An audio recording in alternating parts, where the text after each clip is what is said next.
How you doing, folks? This is Gabriel and my lovely wife, Mighty, and we're about to eat an awesome lunch that she made for us. But you are about to enter into an awesome study by Dr. Fico. Stay tuned.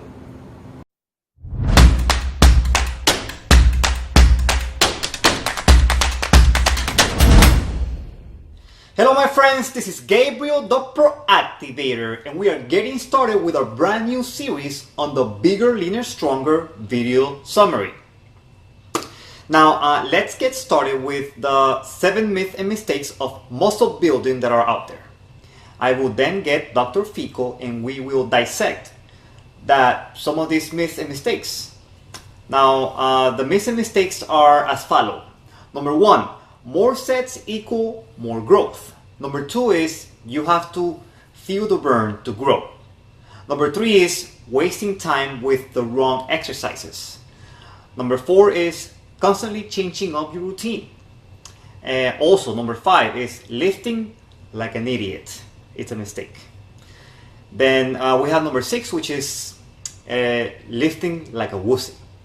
Now I gotta tell you folks, Michael has a sense of humor.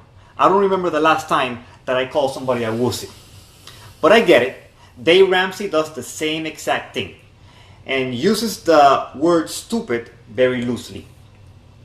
It's a way of getting you angry in the right direction, to rough some elbows so that you can get sharpened up. Now number 7 is eating to stay small or get fat. Now I want to talk about the first and maybe a little bit on some of the other ones, but I just want to say more sets equals more growth. I figure in my own experience that more work is better, but as I've been learning with this book, it's not the quantity that matters but the quality that counts. In the book he stated, and I quote, "Doing too many sets and reps for any muscle group per week can lead to overtraining with a host of negative side effects that impel muscle growth. General fatigue, lower levels of anabolic hormones, higher levels of catabolic hormones, and in extreme cases, even muscle loss. Yes, too much weightlifting every day can cause much more damage for your muscles fibers than your body can efficiently repair, that you actually get smaller and weaker over time," unquote.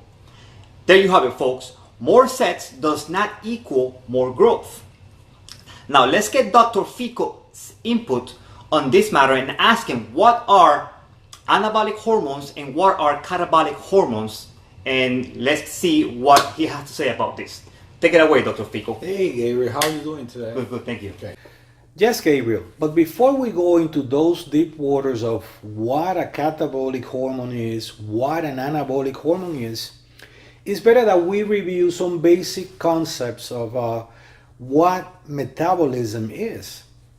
Metabolism is a series of reactions, chemical reactions, that happen inside all living cells, plants, animals, human beings, that are oriented to preservation of life. It is a mechanism by which the metabolism, we have like a balance of things that are being destroyed, that are being disarmed, to name it that way, to then being built back up. But to better understand the concept of metabolism, we should go to some also minor details from biochemistry and physics. Now regarding metabolism, what are the basics of biochemistry and physics that we should know?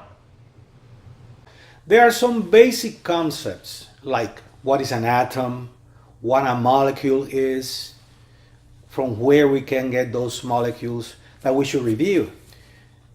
An atom is the smallest unit of matter in the universe. So it's the very, very smallest thing that we can find in a matter. This matter could be in the form of gas, or in the form of liquid, or in the form of solid. It's like a building block for a house, let's say. So a house is formed by different kind of blocks, right? So when we start putting blocks after block, then we have a house. When we start putting atom after atom, then we can find what a molecule is. The most important atoms related to the health of a person, I have called it CHOMP. C for carbon, H for hydrogen, O for oxygen, N for nitrogen, and P for phosphorus, as you can see in the image. CHOMP, C for carbon, H for hydrogen, O for oxygen, N for nitrogen, and P for phosphorus. CHOMP. Okay, so which are the most important molecules for the human being? In reality, the most important molecules for the human being are depicted in the scheme. If you see carbs, fats, proteins, and nucleic acids, in this regard, basically the DNA and the RNA. Now, so how do we obtain those important molecules? The way we obtain those important molecules for the human health is when we eat.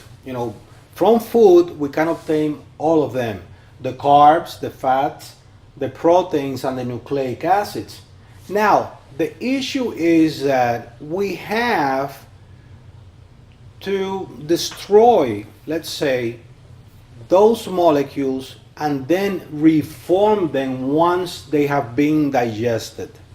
In other words, the carbs, they have to be minimized to their simplest expression, that is glucose.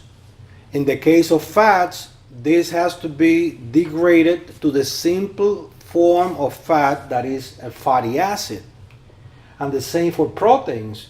They have to be simplified to amino acids, and in the case of the nucleic acids, they have to be minimized to nucleotides. So after that, which is, in other words, the catabolism, then we have to rebuild them to our use in the process called anabolism. Then metabolism is catabolism plus anabolism. All right, so what then are catabolism and anabolism all about? For the catabolism and anabolism, let's go back to our example of the house. When you buy a house and that house needs repair, let's say you need to repair the kitchen or the bathroom, then you come with a hammer or some other tools and you, let's say, destroy those blocks that you have in the kitchen, the cabinets, and then you rebuild them back to the way you like them to be. That the same thing happened with metabolism.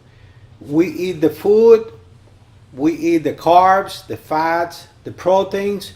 They come in a different shape from nature, but once they come into our cells, every cell, through the process of digestion, then they put those big molecules of carbs to glucose, fats to fatty acids, proteins to amino acids, and nucleic acids to nucleotides, which are basically the DNA.